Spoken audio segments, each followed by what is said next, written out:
Hello dear students, solid state जो chapter है उसमें लेक्चर नंबर 3 अब हम उस पर डिस्कस करेंगे। फर्स्ट और सेकंड जो लेक्चर थे उसमें मैंने आपको बता दिया था कि क्रिस्टल की सबसे छोटी यूनिट क्या होती है, यूनिट सेल कितने टाइप की होती हैं और उनमें अरेंजमेंट पार्टिकल्स का किस किस टाइप से होता है। Particle can be ion, can be molecule and also can be atoms. Atom भी हो सकता है, आयन भी हो सकता है, मॉलिक्यूल भी हो सकता है, स्फेरिकल उसको हम यूज करते हैं। चैनल पे बने रहने के लिए स्वामी मनोज केमिस्ट्री को सब्सक्राइब करें, लाइक करें, बेल आइकन दबा लें ताकि रेगुलर आपको वीडियोस मिलती रहें डेली अपडेशन की। इसके साथ साथ मैं बात करता हूँ कि पिछले लेक्चर में मैंने गलती से √3a = 4r की जगह √3a = 2r लिख दिया था body centred cubic unit cell के अंदर। उसमें √3a = 4r कर लेना। आज हम बात करेंगे कि सिमेट्री एलिमेंट्स जो थे वो क्या थे, उनके रेस्पेक्ट में या उनकी टचिंग कोई एटम्स को अगर हम हटा देते हैं, मॉलिक्यूल को हटा देते हैं तो फॉर्मूला किस टाइप से हम यूनिट सेल का डिजाइन करेंगे। सबसे पहले मैं बात कर रहा हूं, सपोज करो आपके पास एक क्वेश्चन है, a unit cell having A, B, C and D atoms at corner, face center, body center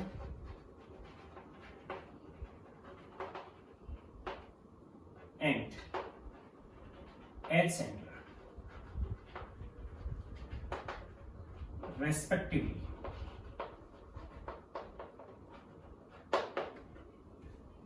Then number first, what is formula of crystal और यूनिट सेल, ऑफ क्रिस्टल और यूनिट सेल। यूनिट सेल का क्या formula होगा, crystal का क्या formula होगा, ये आपको बताना है। सेकेंड इसमें बताना है कि इफ एटम्स और particles touching number first 2-fold axis, second 3-fold axis, third 4-fold axis and fourth rectangular plane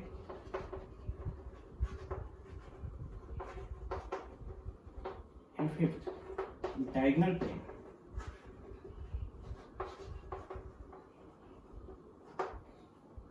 are removed. Then calculate formula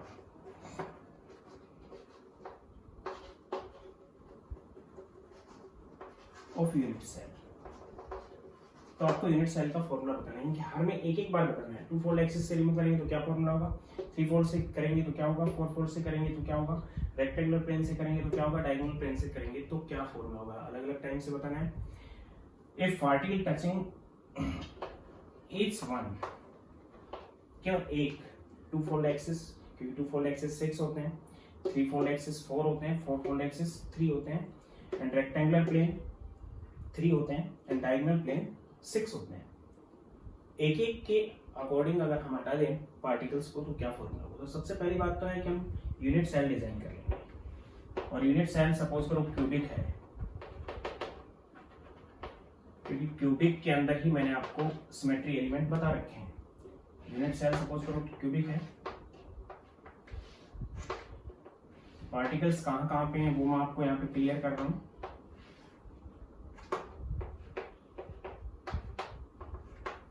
particles जो इसमें प्रेजेंट है, ए प्रेजेंट है वो कॉर्नर पे है, ए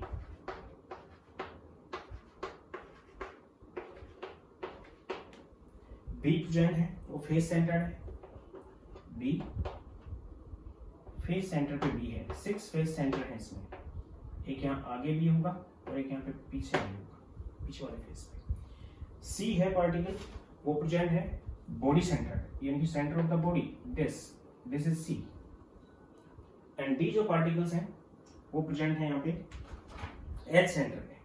एच सेंटर एक ये है, डी एक ये है, एक ये है, एक ये है, ये डी पार्टिकल प्रेजेंट है। 12 एच सेंटर होती हैं, इन पे सब पे डी प्रेजेंट है। 1 2 3 4 5 6 7 8 9 10 11 12। तो इसका फॉर्मूला, पहली बात तो यूनिट सेल फॉर्मूला क्या होगा?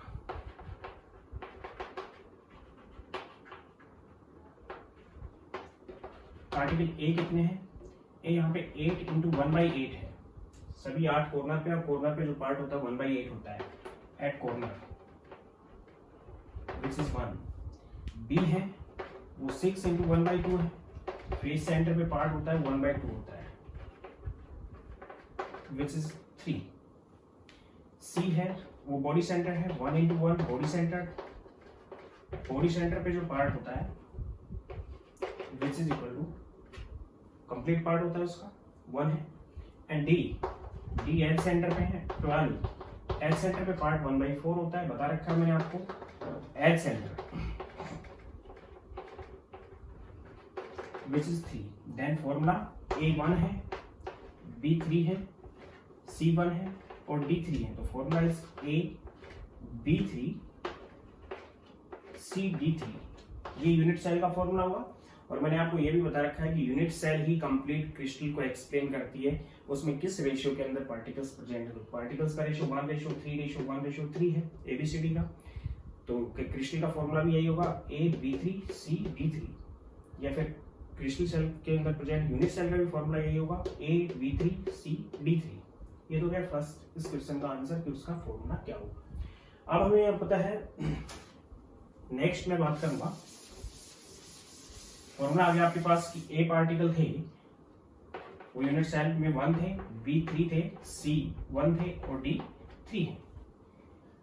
अब क्वेश्चन नंबर फर्स्ट ले रहा हूं कि हम एक 2 फोल्ड एक्सिस लेते हैं। 2 फोल्ड एक्सिस की पोजीशन बता रखी है मैंने, कहां पे होगा 2 फोल्ड एक्सिस? 2 फोल्ड एक्सिस ये है, ये D जो एच सेंटर से इस C से और इस D से गुजर जाएगा। इसके साथ में कौन कौन से अटैच पार्टिकल हैं? 2 तो डी पार्टिकल है और एक सी पार्टिकल है, इसको रिमूव कर दिया। यानी कि 2 फोल्ड एक्सिस के अबाउट हम बात कर रहे हैं, इस अबाउट हमने उनको रिमूव कर दिया। तो ए तो उतने ही रहे जितने थे, देन ए तो 1 है। बी पे भी कोई इफेक्ट नहीं हुआ, बी यहाँ पे 3 है। केवल एक सी था जो कम हो गया, यानी कि सी कितने बच गए? 1 - 1 था, उसमें से एक घटा दिया, 0 हो गए। डी थे आपके पास, पहले तो थे कितने? 3, उसमें से गए कितने? एक ये गया और एक 2 गए, लेकिन 2 नहीं गए यहाँ पे। इसका पार्ट इस यूनिट सेल में 1/4 था, इसका पार्ट इस यूनिट सेल में 1/4 था, यानी कि हाफ चला गया है। यानी टोटल ये 12 थे, टोटल अभी 10 बच गए हैं। यानी कि यहाँ पे 3 - हाफ विच इज 2.5। यानी कि इसको हम इस टाइप से लिख सकते हैं कि which is equal to 10 × 1/4 at edge centre, 2.5। और 2.5 इज 2.5 को हम 5/2 लिख सकता हूँ, विच इज ऑल्सो 5/2। देन अब जो फॉर्मूला आ गया वो आ गया A1 B3 C0 and D 5/2। Fraction ना रखते हुए 5/2 एक फ्रैक्शन है, हम एलसीएम से इसको मल्टीप्लाई कर देंगे। देन फॉर्मूला इज A 2 से मल्टीप्लाई कर दिया 2, B6 C0 हो गया एंड D5। अब फॉर्मूला यही कि अगर एक 2 फोल्ड एक्सिस के अबाउट हम सभी पार्टिकल्स को रिमूव कर दें तो उसका फॉर्मूला क्या होगा। ठीक है, 3 फोल्ड एक्सिस नेक्स्ट है सेकंड नंबर पे। 3 फोल्ड एक्सिस के अबाउट हमने पार्टिकल हटाने हैं। 3 फोल्ड एक्सिस, तो 3 फोल्ड एक्सिस क्या होता है वो बता रखा आपको मैंने। इस कॉर्नर से डायगोनल पे होता है, बॉडी डायगोनल पे, ये यानी कि एक कॉर्नर, ये कॉर्नर आमने सामने के जो कॉर्नर है, एक बॉडी डायगोनल के ऊपर जो कॉर्नर प्रेजेंट है, ये 2 पार्टिकल ए चले जाएंगे, एक पार्टिकल सी चला जाएगा और कोई पार्टिकल नहीं आएंगे। यानी कि ए आप कितने बच गए? पहले कितना था? 1 था, चला कितना गया? 2 चला गया, तो 2 नहीं गया है। इसका पार्ट इस पे 1/8 है कॉर्नर पे, और इसका पार्ट इस पे 1/8 है। यानी 1/4 चला गया है, -1/4। यानी कि अगर हम बात करें तो 1/4 को इसमें से घटाएंगे तो जैसे 3/4, ये 3/4 ए प्रेजेंट है। या फिर मैं दूसरे टाइप से कह सकता हूँ इसको कि हमारे पास टोटल 8 ए थे, जिसमें से 2 ए हटा दिए हमने, देन ए का जो पार्टिसिपेशन है वो 6 ए बचे, multiply by 1/8, 6 multiply by 1/8 which is 3/4, यानी 3/4 ए हमें बचे हुए हैं। बी एज इट इज है आपके पास, वो 3 है। कहां से आया 3? वो मैं आपको पहले बता चुका हूं, 3 आया 6 इंटू 1/2 फेस सेंटर्ड। सी कंप्लीटली एक ही था, वो पूरा हट चुका है, तो 1 - 1 0 हो गया। एंड डी, डी पे कोई इफेक्ट नहीं हुआ। डी कितने थे आपके पास? 3 थे, वो एज इट इज है। 3 किस टाइप से थे? Which is equal to 12 into 1/4। 1/4 कहां पे थे? एच सेंटर पे या साइड सेंटर पे, एच सेंटर पे प्रेजेंट थे। तो अब यहां पे अगर हम बात करें तो फॉर्मूला हो गया यहाँ पे A 3/4, B 3 and C 0 and D 3। इसमें कोई इफेक्ट नहीं हुआ। एलसीएम से हम इसको मल्टीप्लाई कर देंगे फ्रैक्शन में, 4 से इसको मल्टीप्लाई करेंगे तो आएगा A3 B 12 C0 है and D12, A3 B12 and D12। इसको भी और काट देंगे हम 3 से। Then formula is A B4 D4। Formula आ जाएगा यहाँ पे A B4 एंड D4। अगर 3-fold एक्सिस के अबाउट हम पार्टिकल्स को हटा देते हैं एक एक्सिस के अबाउट, तो आपके पास फॉर्मूला ये आ जाएगा A B4 D4। इसी टाइप से नेक्स्ट की अगर बात करूं मैं, तो नेक्स्ट में आपके पास है 4-fold एक्सिस। एक 4-fold एक्सिस लेना है हमें, इसके अबाउट पार्टिकल्स को रिमूव करना है। 4-fold एक्सिस आपको बता रखा है कहां पे होता है, सेंटर से जाएगा, फेस सेंटर से आमने सामने, यानी ये बी, ये सी और ये बी, ये हट जाएंगे। या तो ये लेंगे हम, या ये लेंगे, या फिर आमने सामने वाला ले लेंगे।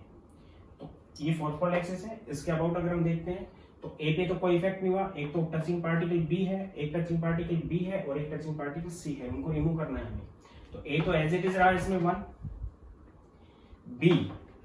बी टोटल था कितना आपके पास? 3 था, जिसमें से माइनस कितना हो गया? 1/2 ये हो गया और 1/2 ये हो गया। फेस सेंटर पे पार्ट 1/2 होता है इसका, तो 1/2 एंड 1/2 1 हो गया, तो -1 विच इज 2। फिर एक बार रिपीट करता हूँ, टोटल पार्टिकल आपके पास बी 3 थे, लेकिन 2 पार्टिकल हटा दिए। पर पार्टिकल का पार्टिसिपेशन 1/2 था, तो 2 पार्टिकल हटा दी, एक पार्टिकल हट चुका, तो बी के पार्टिकल रहेंगे यहाँ पे 2। सी कंप्लीटली चला गया, 1 - 1 0 हो गया। सी को कंप्लीटली रिमूव कर दिया हमने क्योंकि बॉडी सेंटर पे प्रेजेंट है वो। एंड डी पे कोई इफेक्ट नहीं हुआ, ये भी ये सब एज इट इज प्रेजेंट है। डी आपके पास 3 है, तो फॉर्मूला आ गया A B2 C0 and D3, यानी फॉर्मूला इसका हो जाएगा A B2 एंड D3। एक 4-fold एक्सिस के अबाउट अगर हम टचिंग पार्टिकल्स को रिमूव कर देते हैं तो आपके पास यूनिट सेल फॉर्मूला ये आ जाएगा और क्रिस्टल फॉर्मूला भी यही रहेगा। इसके बाद नेक्स्ट की बात करता हूं मैं। नेक्स्ट पे आपके पास रेक्टेंगुलर प्लेन, एक रेक्टेंगुलर प्लेन लेना है आपको।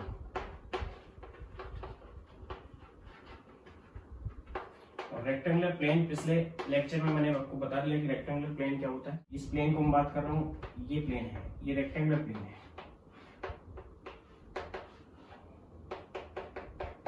इसके अबाउट जितने पार्टिकल थे हट गए। कहाँ पे पार्टिकल होते हैं, क्या क्या पार्टिकल आता है पार्टिसिपेशन में, मैं आपको बता चुका हूँ प्लेन्स में।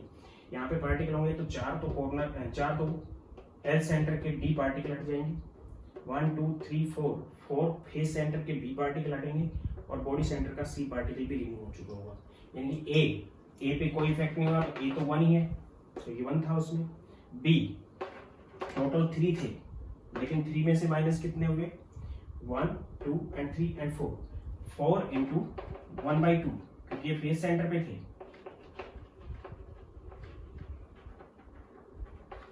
यानी 2 पार्टिकल इसमें से हट गए, तो पार्टिकल बचा केवल एक कहां पे बचा भी? दिस हाफ ये और हाफ ये बचा, एक पार्टिकल हो गया। सी कंप्लीटली रिमूव हो गया, 1 - 1 0 हो गया।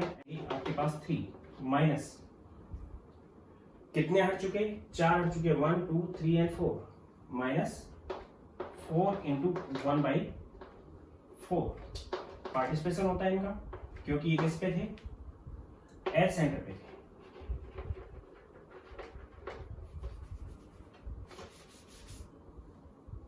एच सेंटर पे प्रेजेंट थे, तो विच इज इक्वल टू 1 इसमें से माइनस हो गया तो 2 बच गया, तो फॉर्मूला आ गया यहाँ पे ए बी एंड D3 की जगह D2, ये फॉर्मूला हो गया यहाँ पे A B and D2।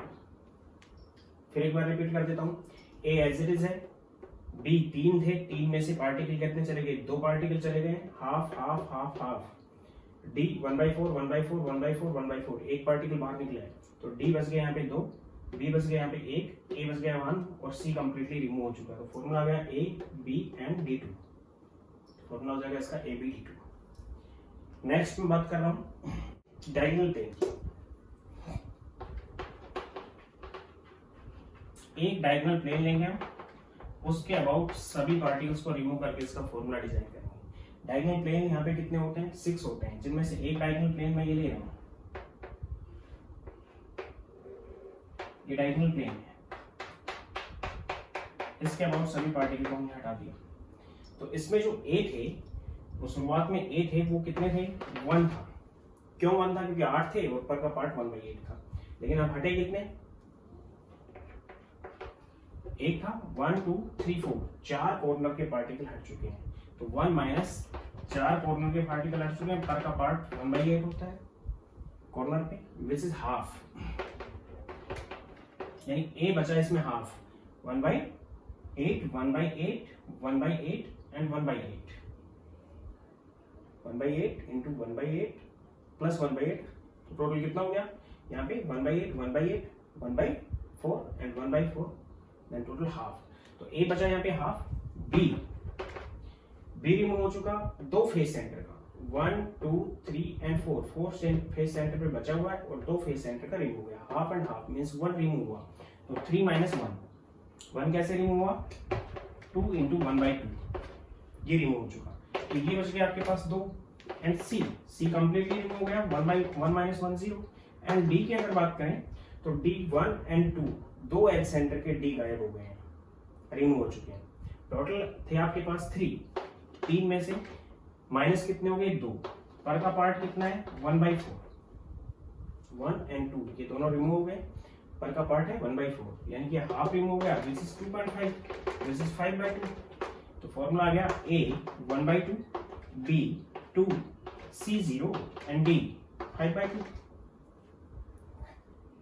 LCM से मल्टीप्लाई कर देंगे इसको हम, तो 2 से इसको मल्टीप्लाई कर देंगे तो आ जाएगा ए बी 4 सी 0 है एंड डी 5, तो फॉर्मूला इसका हो जाएगा ए बी 4 डी 5, इसका फॉर्मूला हो गया। यानी कि अगर एक यूनिट सेल आपको गिवन है तो उसका फॉर्मूला कैसे डिजाइन करते हैं और उस फॉर्मूले से ये चीजें कैसे बनाएंगे, किसी एक्सिस के अबाउट या रे के अबाउट या फिर किसी प्लेन के अबाउट टचिंग पार्टिकल्स को अगर हम रिमूव कर दें तो फॉर्मूला किस टाइप से होगा, या फिर कैलकुलेट कर लेंगे, पूरा ही कैलकुलेट करना है, जैसे डायगोनल प्लेन पे ये तो सारी हट गई, तो ए कितना बचा 1 1 1 एंड 1, 4 बचा, 4 का 1/8 पार्ट है, तो ये हो गया हाफ, ए तो हो गया हाफ, बी 1 2 3 एंड 4, 4 बचा, पर का पार्ट 1/2 होता है, तो बी हो गया 2 4 इंटू 1/2, सी कंप्लीटली रिमूव हो चुका है, डी टोटल 12 थे, 2 हट गए, तो 10 इंटू 1/4 विच इज 2.5, उस टाइप से फॉर्मूला आ गया इसका ए बी 4 एंड डी 5, इस टाइप से हम इस फॉर्मूले को डिजाइन करते हैं। अब हम बात करते हैं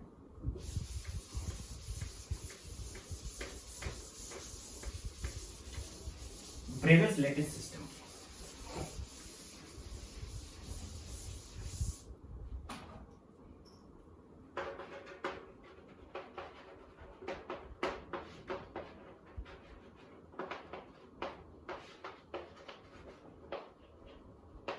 Bravais lattice system, Bravais scientist था जिसने एक्सप्लेन किया कि कितने टाइप के इस अर्थ के ऊपर क्रिस्टल्स पाए जाते हैं और उनके अंदर क्या क्या अरेंजमेंट होता है, कितने टाइप से उनको अरेंज कर सकते हैं हम, यानी कि टोटल इसके according total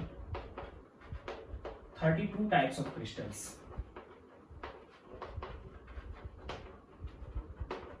are present on the basis of arrangement of consist particle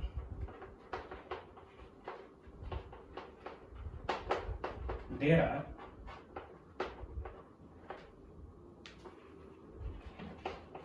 14 classes or groups on basis of unit cells के अरेंजमेंट के बेस पे यहाँ पे 32 टाइप के जो क्रिस्टल्स थे वो 14 क्लासेस में डिवाइड किए गए and 14 classes combined in 7 systems on basis of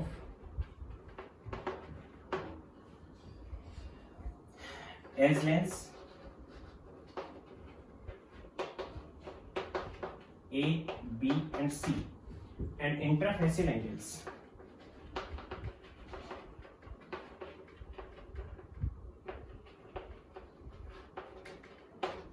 alpha, beta and gamma, जो मैं आपको पहले बता चुका हूं कि एक यूनिट सेल है,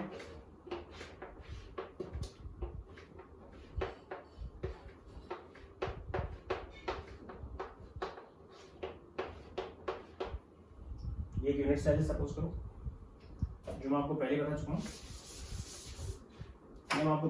अल्फा, बीटा, गामा और एबीसी क्या होते हैं, ये मैं आपको पहले बता चुका हूं। एबीसी और अल्फा, बीटा, गामा क्या होते हैं, वो फिक्स हैं। ब्रेविस लेटेस्ट सिस्टम में इसको फिक्स किया गया।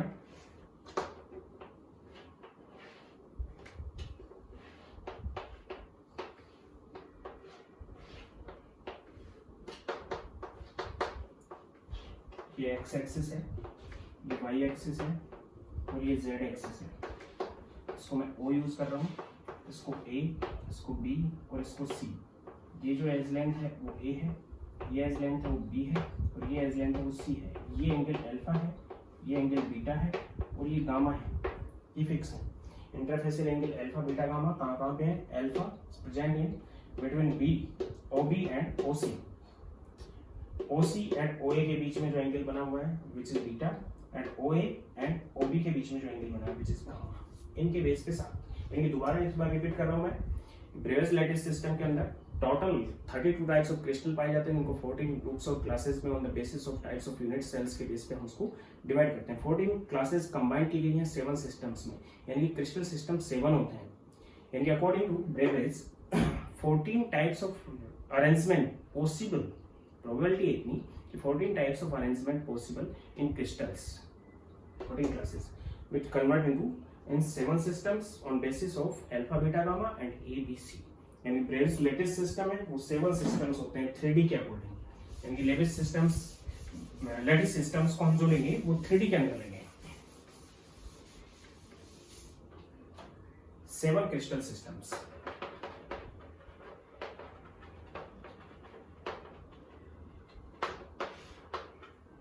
Seven crystal systems are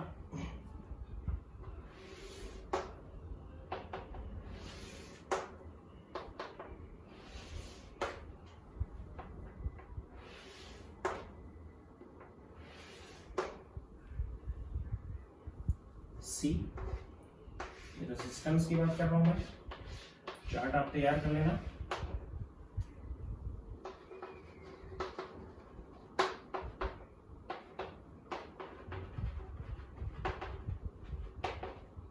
Edge lengths,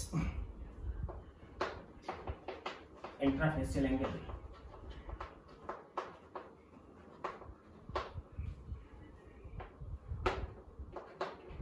types of unit cell,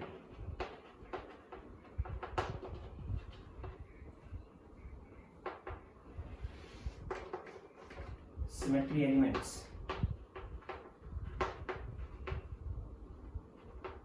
and examples।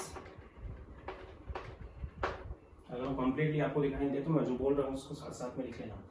एक सिस्टम होता है सी, एक टी, एक ओ, एक आर, एक एच, एक एम और एक T. C T O R H M T. C is cubic, C T O R H M T. C क्या है यहाँ पे, cubic, tetragonal, orthorhombic, rhombohedral, hexagonal, monoclinic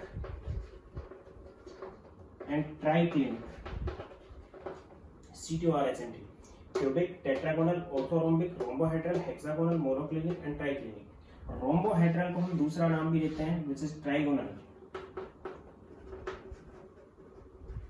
trigonal जो एज लेंस है वो क्यूबिक में आप जानते हो A is equal to B is equal to C होता है। टेट्रागोनल में A is equal to B is not equal to C, ये पैटर्न है, फिक्स हो गया। ऑर्थोरोम्बिक में A is not equal to B is not equal to C, ये pattern है। A is equal to B is equal to C, तीनों edge lengths same होती हैं।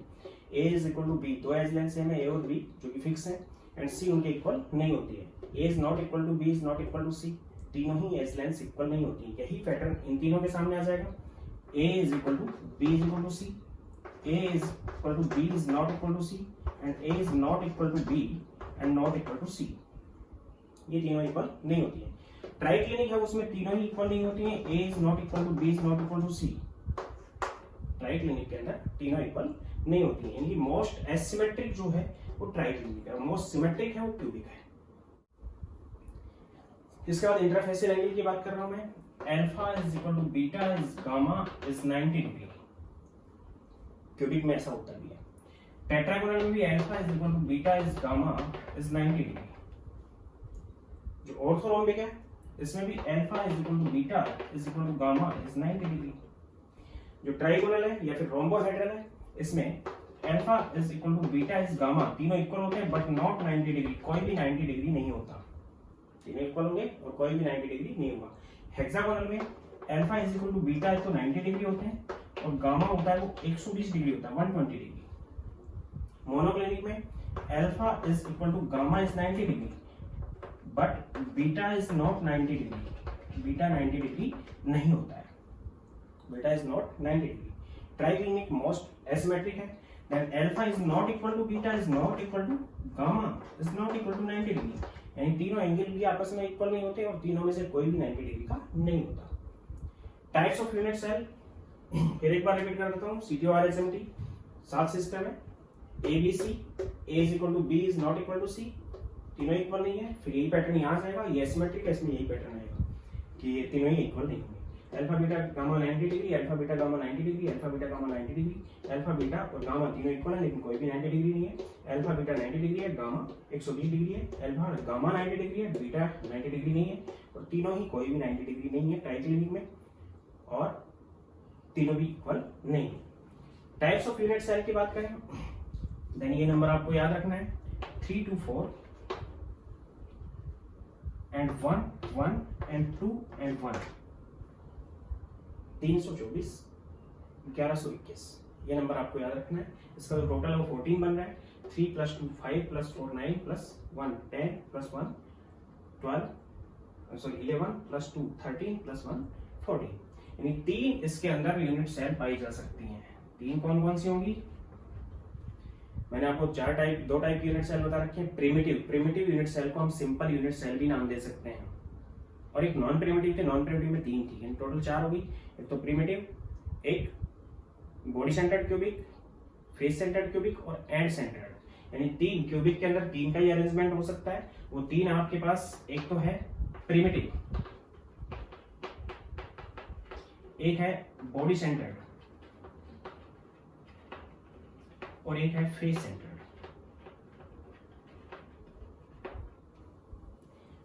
जो जो टेट्रागोनल है, टेट्रागोनल में 2 टाइप की पाई जाती हैं, एक तो प्रिमिटिव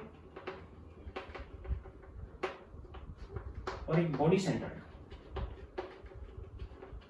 इसमें फेस सेंटर और एंड सेंटर नहीं होती, इसमें एंड सेंटर नहीं होती, इसमें फेस सेंटर और एंड सेंटर नहीं होती। चारों टाइप की यूनिट सेल्स होंगी वो इसमें पाई जाएंगी। Primitive, body centred, face centred और एंड सेंटर्ड। यानी ऑर्थोरोम्बिक ऐसा क्रिस्टल सिस्टम है जिसमें प्रिमिटिव, और नॉन प्रिमिटिव सभी टाइप की यूनिट सेल्स पाई जाती है, बाकी किसी सिस्टम में नहीं पाई जाएंगी। इसमें केवल प्रिमिटिव टाइप की होगी जो कि सिंपल है, इसमें भी केवल प्रिमिटिव टाइप की होगी। इसमें दो होंगी, एक तो प्रिमिटिव और एक एंड सेंटर, ध्यान रख लेना, एक प्रिमिटिव एक एंड सेंटर। इसमें एक होगी प्रिमिटिव, यानी 14 क्लासेस होगी, जिसमें क्यूबिक है उसमें 3 होंगी, primitive, body centre, face centre. इसमें 2 होंगी प्रिमिटिव, बॉडी सेंटर। इसमें 4 होंगी, इसमें प्रिमिटिव, और इसमें 2 होंगी प्रिमिटिव और एंड सेंटर, और इसमें प्रिमिटिव होगी। कहने का मतलब यह है कि सभी क्रिस्टल सिस्टम्स में पाई जाने वाली यूनिट सेल है विच इज प्रिमिटिव, इसलिए उसको अलग से रखा हमने प्रिमिटिव।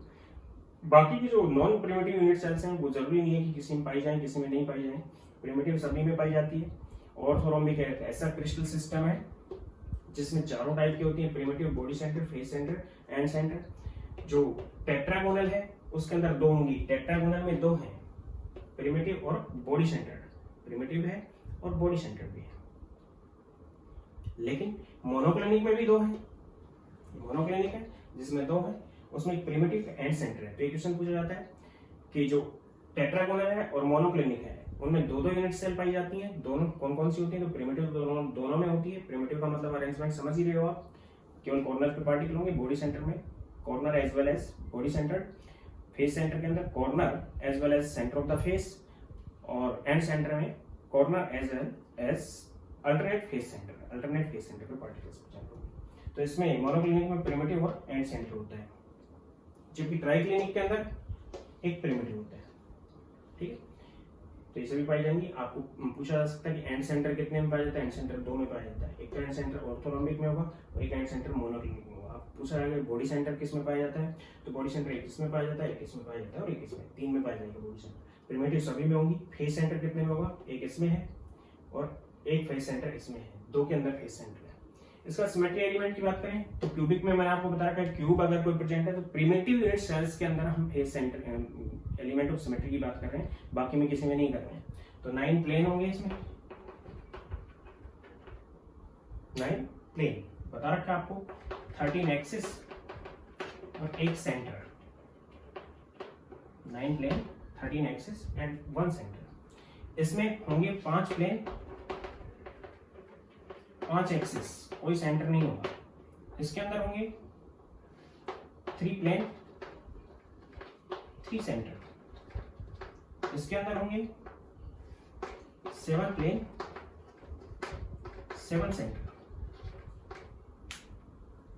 रोम्बोहेड्रल 1 2 3 4। इसके अंदर हेक्सागोनल में भी ऐसा ही होगा, 7 प्लेन होंगे और 7 सेंटर होंगे। सॉरी, सेंटर नहीं है, 7 एक्सिस है, ये भी सेंटर नहीं है, एक्सिस। सेंटर केवल एक ही हो सकता है, ये भी एक्सिस है। 9 plane, 13 axis, 1 centre.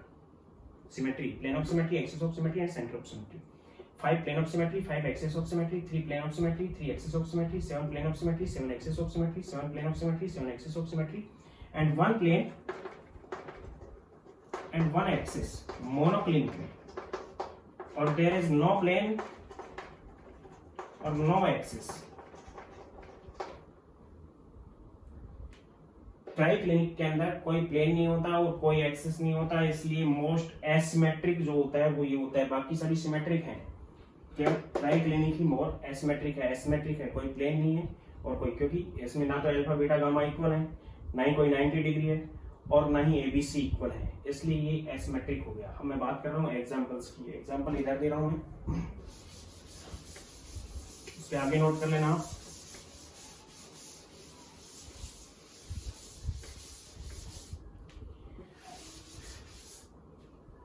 Example, cubic, silver, copper, ZNS. ZNS की कौन सी स्ट्रक्चर? Zinc blende. वुडजाइट बता रखा है आपको मैंने, वो अलग होती है, हेक्सागोनल होती है। जिंक ब्लेंड जिसको हम स्फेलेराइट भी बोलते हैं, जेडएनएस और डायमंड। ये सभी क्यूबिक क्रिस्टल सिस्टम के एग्जांपल्स हैं।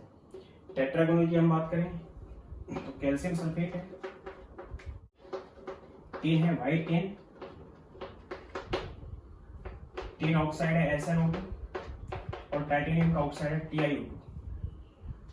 अगर हम ऑर्थोरोम्बिक की बात करते हैं तो ऑर्थोरोम्बिक के अंदर एक तो रोम्बिक सल्फर, सल्फर के दो एलोट्रोप्स होते हैं, रोम्बिक और मोनोक्लिनिक। तो मोनोक्लिनिक में भी सल्फर का एग्जांपल होगा rhombic sulphur, lead carbonate, PbCO3, potassium nitrate, barium sulphate and so on. इसी टाइप से हम रोम्बोहेड्रल की बात करें तो रोम्बोहेड्रल में सिनाबार जो कि और है मरकरी का HCS, calcite, calcium carbonate CaCO3 और एंटीमनी का जो क्रिस्टल होता है वो रोम्बोहेड्रल क्रिस्टल होता है। ये एग्जांपल हम यहाँ पे ले सकते हैं। क्वार्ट्ज एग्जांपल ले सकते हैं इसमें हम, क्वार्ट्ज रोम्बोहेड्रल का एग्जांपल है। इसी टाइप से हेक्सागोनल की बात करें तो ग्रेफाइट,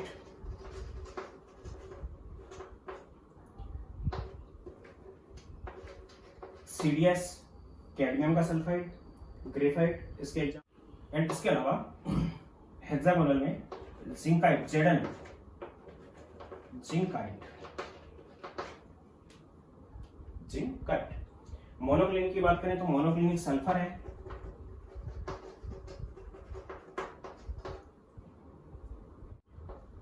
Na2SO4 है, 10H2।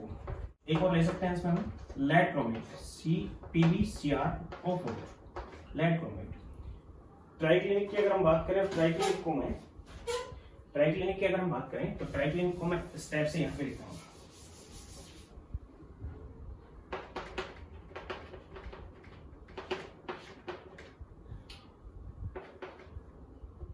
एक तो K2Cr47, copper sulphate 5H2O and H3BO3 orthoboric acid. Triclinic के हम एग्जांपल ले सकते हैं। तो ये पूरा चार्ट आप बना लेना, इस सभी चार्ट के आंसर्स आप याद रखोगे और एग्जांपल्स भी आपको याद रखने हैं। इसके बाद बात करता हूं मैं कि यूनिट सेल जो हम सिस्टम की बात कर रहे थे वो सिस्टम किस टाइप से डिजाइन की गई है, किस टाइप के सिस्टम।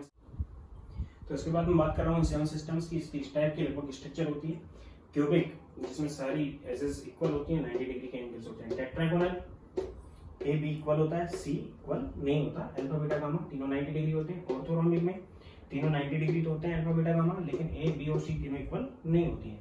रोम्बोहेड्रल में ए बी सी इक्वल होती हैं, ए बी अल्फा बीटा और गामा इक्वल होती है, लेकिन कोई भी 90 डिग्री प्रेजेंट नहीं है। इसी टाइप से हेक्सागोनल में ए और बी और सी में सी इक्वल नहीं होता, अल्फा बीटा 90 डिग्री होते हैं और गामा 120 डिग्री होता है इसके अंदर। मोनोक्लिनिक में तीनों इक्वल नहीं होती, ए बी सी, और अल्फा और गामा इक्वल होते हैं 90 डिग्री, बीटा 90 डिग्री इसमें प्रेजेंट नहीं होता। ये मोर एसिमेट्रिक है ट्राइक्लिनिक, इसमें ए बी सी तीनों इक्वल नहीं होती और तीनों के अंदर कोई भी एंगल इक्वल नहीं होते और कोई भी 90 डिग्री के भी एंगल नहीं होते हैं। अब यहाँ पे एक बात बता रहा हूं मैं, मैच बॉक्स अगर बात करें हम तो मैच बॉक्स के अंदर अल्फा बीटा और गामा तीनों 90 डिग्री होते हैं, but A is not equal to B is not equal to C। तो मैच बॉक्स जो है वो क्रिस्टल सिस्टम का एग्जांपल है, वो ऑर्थोरोम्बिक में का है, जिसमें A, B और C तीनों इक्वल नहीं होती है, अल्फा बीटा गामा तीनों इक्वल होते हैं। तो match box is example of orthorhombic crystal. Rhombohedral को दूसरा नाम देते हैं हम ट्राइगोनल, ये आपको याद रखना है। इसके साथ साथ हेक्सागोनल की अगर बात करें तो यूनिट सेल में तो ये हो गई इस टाइप की, क्योंकि यूनिट सेल में प्रिमिटिव नॉन प्रिमिटिव बता रखी है इस टाइप की, लेकिन हेक्सागोनल को अलग से दिया हमने। लेकिन इसके अंदर भी अगर हम देखें तो इसको हम इस टाइप से मिला सकते हैं कि मैंने ये सेंटर लिया, सेंटर को मैंने इससे मिला दिया, इस सेंटर को इससे मिला दिया, और ये इसी टाइप से इस सेंटर से मैंने इस सेंटर को मिला दिया। ये जो येलो कलर से मैं दिखा रहा हूं ये वाला, इसको मैंने इससे मिला दिया और इससे मिला दिया। तो यहाँ पे आपके पास एक यूनिट सेल बन गई, ये वाली दिस, ये एक यूनिट सेल है। इसी टाइप से एक यूनिट सेल यहाँ होगी, ये वाली नीचे तक, यहाँ तक, और इसी टाइप से एक ही होगी, यानी 3 यूनिट सेल्स के कंबाइंड से या फ्यूजिंग से हेक्सागोनल एक यूनिट सेल कंप्लीट फॉर्मेट होती है।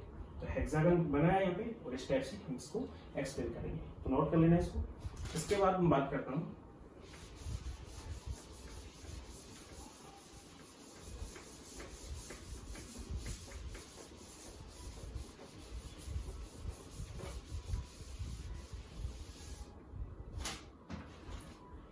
Density of crystal. आपको मैंने पहले ही एग्जांपल दे रखा है और बता भी रखा है कि पूरे क्रिस्टल की जो डेंसिटी है वही डेंसिटी यूनिट सेल की होती है। यूनिट सेल सबसे छोटी ऐसी यूनिट होती है जो कि क्रिस्टल को कंप्लीटली एक्सप्लेन कर दिए। आयनिक रेशियो क्या है, पार्टिकल्स का अरेंजमेंट क्या है, क्रिस्टल का फॉर्मूला क्या है, वो सब चीजें वो डिजाइन करती है यूनिट सेल। तो क्रिस्टल की जो यूनिट डेंसिटी होगी वो यूनिट सेल की डेंसिटी भी होगी। तो हम यहाँ पे density of unit cell calculate कर लेंगे। It is also density of unit cell, ये यूनिट सेल की डेंसिटी भी है, इसको हम डी से रिप्रेजेंट करेंगे। Density of unit cell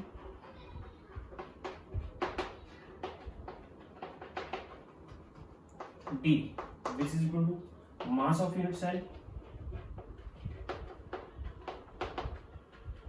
upon volume of unit cell upon volume of unit cell। mass of unit cell consider कर लेंगे हम। mass of unit cell which is equal to number of particles in unit cell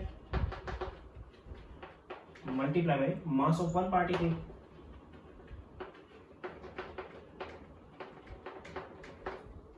कितने particle है उस unit cell में और एक particle का मास कितना है, दोनों को मल्टीप्लाई करके निकाल लेंगे हम। Mass of one particle which is equal to molar mass और एटॉमिक मास,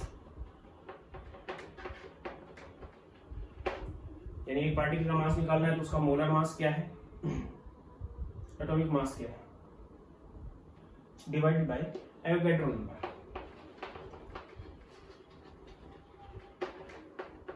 एवोगैड्रो नंबर से उसको डिवाइड कर देंगे मोलर मास को।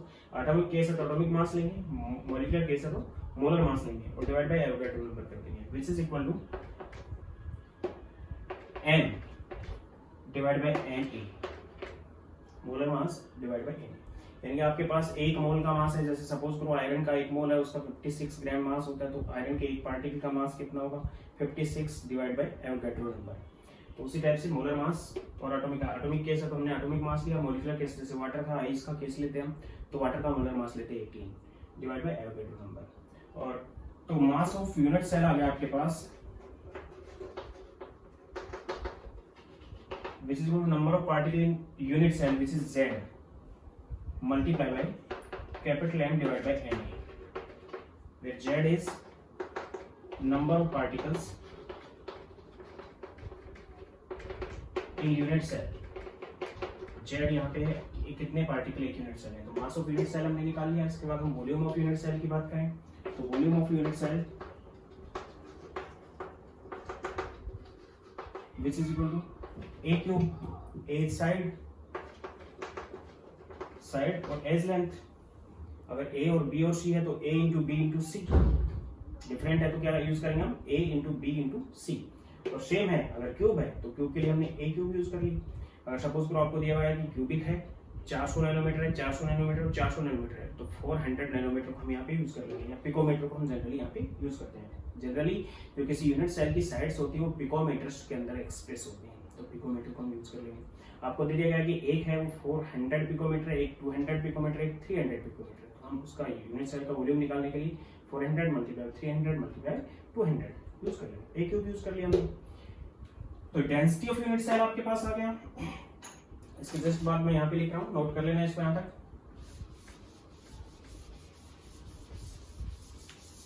डेंसिटी ऑफ यूनिट सेल आपके पास आ गया D, which is equal to Z into N divided by Na into A cube ये तो था आपके पास मास ऑफ यूनिट सेल और ये आ गया वॉल्यूम ऑफ यूनिट सेल। लेकिन A represent in generally in picometre and pico is 10⁻²। यानी पिकोमीटर को अगर हम सेंटीमीटर में कन्वर्ट करें तो पिकोमीटर यानी 10⁻² metre is equal to 10⁻⁻ centimetre. 10 centimetre भी यूज कर सकते हैं। तो यहाँ पे मैं इसको और ज्यादा हाइपोथेटिकली ना बना के डायरेक्ट हम ग्राम पर सेंटीमीटर क्यूब पर एमएल में निकाल लेंगे इससे।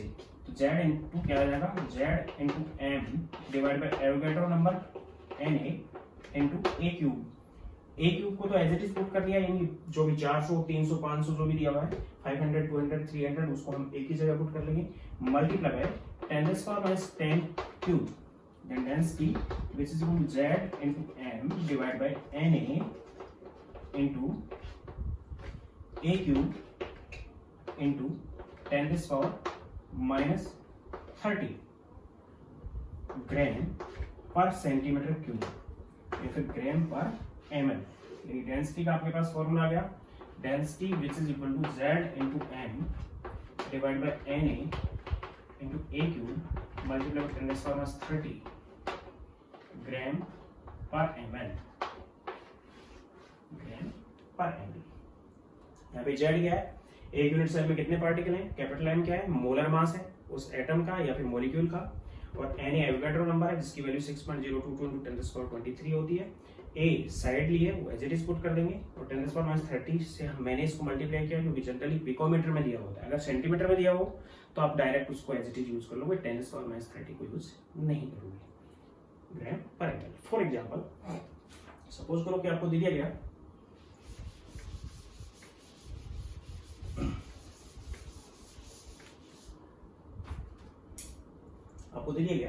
कि silver crystallises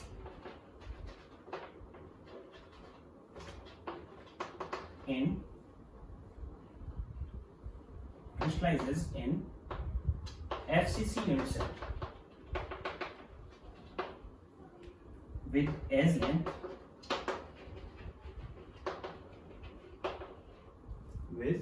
length 400 picometer. Calculate density and number of unit cells in 54 gram of silver. Silver के 54 ग्राम में कितनी यूनिट सेल होगी। तो सबसे पहले हम डेंसिटी कैलकुलेट करेंगे। हमें गिवन क्या है वो आपके पास पता है, गिवन मॉलिक्यूलर मास होता है यानी कि एटॉमिक मास होता है सिल्वर का 108 ग्राम पर मोल। उसके बाद दिया है A which is equal to 400 nanometre sorry picometre. उसके बाद आपको Z पता ही है, FCC यूनिट सेल है तो face centre cubic unit cell में आपको बता रखा है इफेक्टिव नंबर ऑफ पार्टिकल 4 होते हैं, प्रिमिटिव में 1 होता है, बॉडी सेंटर में 2 होते हैं, फेस सेंटर क्यूबिक के अंदर 4 होते हैं, फेस सेंटर यूनिट सेल में 4 होते हैं, एंड सेंटर में 2 होते हैं। तो फेस सेंटर में Z की वैल्यू कितनी होगी, 4 पार्टिकल उसके अंदर प्रेजेंट होंगे। उसके साथ साथ Na की वैल्यू आप जानते हो, इसको जनरली न्यूमेरिकल में हम 6 × 10⁻23 यूज कर लेते हैं। 6.022 into 10⁻23 की जगह हम 6 × 10⁻23 जनरली यूज कर लेते हैं, लेकिन एग्जैक्ट वैल्यू तो 6.022 into 10⁻23 से ही आएगी। तो ये आ गया आपके पास। उसके बाद ये आपको गिवन है तो डेंसिटी यहाँ पे हो जाएगी, density which is equal to Z is 4 into M is 108 divided by Na 6 into 10⁻23 multiply by 400 cube और multiply by 10⁻30 gram per ml। ये डेंसिटी है। इसको सोल्व कर लेंगे और आगे अगर सोल्व करता हूं मैं तो 4 into 108 divided by 6 into 10⁻23 multiply by, इसको मैं लिख सकता हूं 4 into 4 into 4 मल्टीप्लाई बाय 10⁻6 और मल्टीप्लाई बाय 10⁻30। तो 10⁻23 10⁻6 10⁻29 होगा, 10⁻30 कैंसिल होगा, नीचे 10⁻1 बचेगा, जो ऊपर चला गया मल्टीप्लाई बाय 10 हो गया। तो इसके बाद मैं आगे लिख रहा हूँ यहाँ पे मिटा के डेंसिटी। इसके बाद इधर की बात करता हूँ, ये आ गया आपके पास density is equal to 4 into 108 into 10 divided by 6 into 4 into 4 into 4, इससे और इससे कैंसिल हो गया, ऊपर 10 चला गया, 4 से 4 कैंसिल हो गया, ये भी कैंसिल हो जाएगा, इससे 3 आ गया, यहाँ पे 5 आ गया, and density is equal to 108 भी कैंसिल हो जाएगा, 4 से 2 8 हो गया, 27 into 5 divided by 4 into 3 12, which is equal to 27 into 5 कितना हो गया, 135 divided by 12, which is equal to 1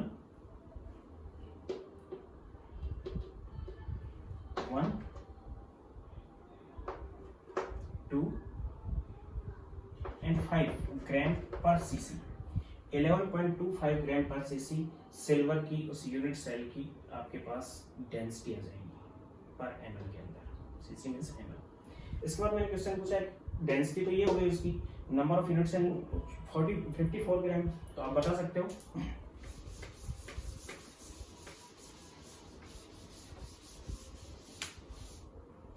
number of unit cell, तो 54 ग्राम के अंदर कितना मोल हो गया वो निकाल लेंगे हम, या फिर 1 मोल के अंदर कितना होता है वो भी बता देंगे हम, या फिर एक यूनिट सेल के अंदर आपके पास पार्टिकल कितने हैं वो बता दोगे। तो number of silver particle in 54 gram which is equal two moles into Avogadro number, कितने पार्टिकल होंगे, तो मोल्स आपके पास कितने हैं 54 divide by 108 into Avogadro number है 6 इनटू 10⁻23, 2 से कैंसिल हो गया, देन इट इज 3 इनटू 10⁻23, इतने पार्टिकल होंगे सिल्वर के, इतने पार्टिकल 54 ग्राम सिल्वर में होंगे। अब 4 पार्टिकल एक यूनिट सेल बना रहे हैं, तो इतने पार्टिकल कितने यूनिट सेल बनाएंगे, तो number of unit cell which is equal to number of particle divided by number of particle in one unit cell,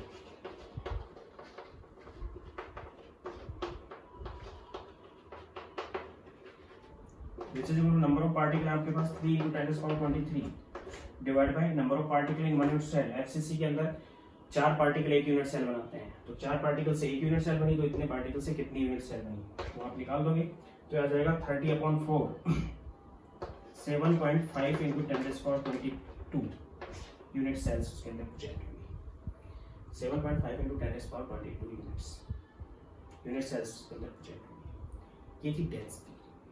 अब हम बात करते हैं पैकिंग फ्रैक्शन की। पार्टिकल्स का जो अरेंजमेंट है, पार्टिकल क्यूबिक तो होते नहीं है, अब पार्टिकल जब क्यूबिक नहीं है तो स्फेरिकल हो सकते हैं, या फिर हम पॉइंट टाइप पार्टिकल को यूज कर सकते हैं। Packing fraction and packing efficiency,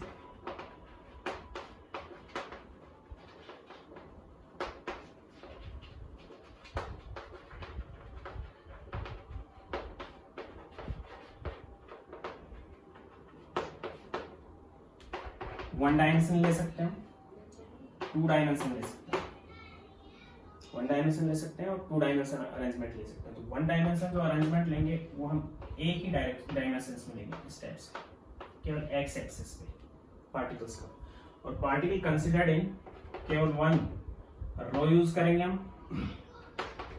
केवल एक रो यूज करेंगे उसकी, और particle considered in like coin type उसको मानेंगे, या फिर सर्कुलर पार्टिकल यूज करेंगे। ध्यान देना, अगर 1 डायमेंशनली हमें देखना है तो हम सर्कुलर पार्टिकल यूज करेंगे। अगर 2D देखना है तो 2D के अंदर पार्टिकल्स का अरेंजमेंट 2 टाइप का हो सकता है, वो आगे बताऊंगा मैं,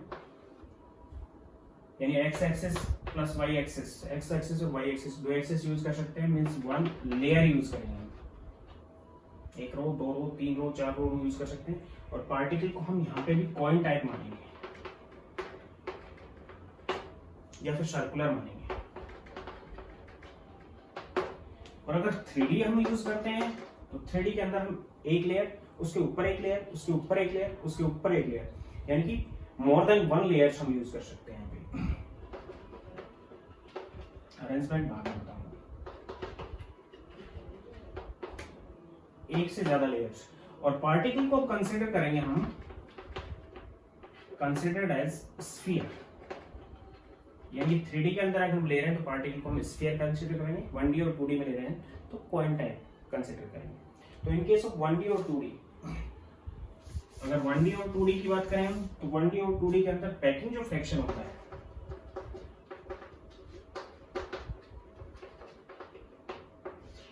PF से नोट कर रहा हूं इसको, which is area occupied by particles divided by 1D के अंदर तो पैकिंग एफिशिएंसी 100% हो जाएगी, तो 1D की तो बात छोड़ दी मैंने, 2D की बात कर रहा हूँ, 2 dimensional area occupied by particle divide by total area of 2D unit cell. ये एक 2D यूनिट सेल बन चुकी है, यानी कि 2 यूनिट सेल बनी हुई है 2D, एक ये और एक ये आपस में जुड़ी हुई है। तो एक 2D यूनिट सेल का क्या एरिया है और उसके अंदर कितने पार्टिकल प्रेजेंट है, occupied area divide by total area, ये होगा पैकिंग फ्रैक्शन। और पैकिंग एफिशिएंसी जो होती है परसेंटेज में दी जाएगी PE, which is equal to packing fraction multiply by 100। Packing fraction में 100 से मल्टीप्लाई करके हम पैकिंग एफिशिएंसी दे सकते हैं। किसके केस में बताया मैंने, 2D के में। 1D के केस में पैकिंग फ्रैक्शन विच इज 1 और पैकिंग एफिशिएंसी विच इज 100%, यानी कि इस लाइन पे कंप्लीटली पैक्ड है, कोई वर्ड नहीं बची, कोई खाली जगह नहीं बची हुई है। इसलिए 1D के अंदर कॉइन टाइप मानते हुए हम पैकिंग फ्रैक्शन को 1 और पैकिंग एफिशिएंसी को 100 देंगे। लेकिन अगर 2D के अंदर देख लेते हैं तो अरेंजमेंट तो इस टाइप से हो गया, पैकिंग तो हो गई, लेकिन ये खाली जगह बची हुई है, इसलिए जो ऑक्यूपाइड एरिया है वो तो इसका है और जो टोटल एरिया वो इसका है, इन दोनों का हो गया, 100% नहीं हो सकती, तो हम कैलकुलेशन बाद में करेंगे। 2D के अंदर हम यूज करेंगे एरिया, अगर हम 3D में देखते हैं तो हम वॉल्यूम यूज कर लेंगे।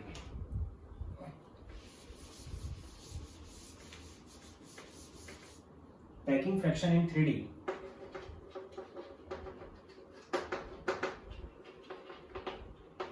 PF किसमें बात कर रहा हूं मैं, 3D के अंदर, which is equal to occupied volume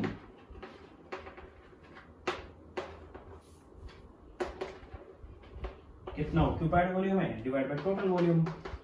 total volume कितना है, यानी वॉल्यूम यूज करते हैं हम 3D के अंदर और एरिया यूज करते हैं हम 2D के अंदर। 1D के अंदर पैकिंग फ्रैक्शन 100% होता है, पैकिंग एफिशिएंसी 100% होती है, पैकिंग फ्रैक्शन 1 होता है। इससे वॉल्यूम से कंसीडर करेंगे हम, तो यहाँ पे जो पैकिंग एफिशिएंसी हो जाएगी वो पैकिंग फ्रैक्शन मल्टीप्लाई बाय 100 हो जाएगी। यानी उसके अंदर भी अगर हम स्फीयर जमा रहे हैं, 4 स्फीयर हमने जमा दिए, 4 स्फीयर जमाने के बाद उसके ऊपर 4 और जमा दिए हमने, तो टोटल 8 स्फीयर हमने जमा दिए, तो एक क्यूब बन चुकी है। वहाँ पे स्फीयर आपस में टच दें तो एक वहाँ पे क्या बन चुकी है, क्यूब। लेकिन सेंटर के अंदर खाली जगह होगी तो टोटल वॉल्यूम अलग होगा और ऑक्यूपाइड वॉल्यूम अलग होगा, तो occupied volume divide by total volume. जितनी अच्छी पैकिंग फ्रैक्शन होती है, जितनी अच्छी पैकिंग एफिशिएंसी होती है, उतना ही जो क्रिस्टल होता है वो हार्ड होता है और उतना ही ज़्यादा सिमेट्रिक भी हो जाता है। तो पैकिंग एफिशिएंसी और पैकिंग फ्रैक्शन पर डिपेंड करता है ये सब चीज़ें, कि कौन क्रिस्टल में हार्डनेस कितनी होगी, डेंसिटी कितनी होगी, उसकी डेंसिटी भी पैकिंग फ्रैक्शन अगर ज़्यादा है, पैकिंग एफिशिएंसी अगर ज़्यादा है तो डेंसिटी उसकी ज़्यादा होगी। इनकी कैलकुलेशंस हम नेक्स्ट वीडियो में करेंगे। चैनल पे बने रहने के लिए लाइक करना ना भूलें, सब्सक्राइब जरूर कर लें। Thank you.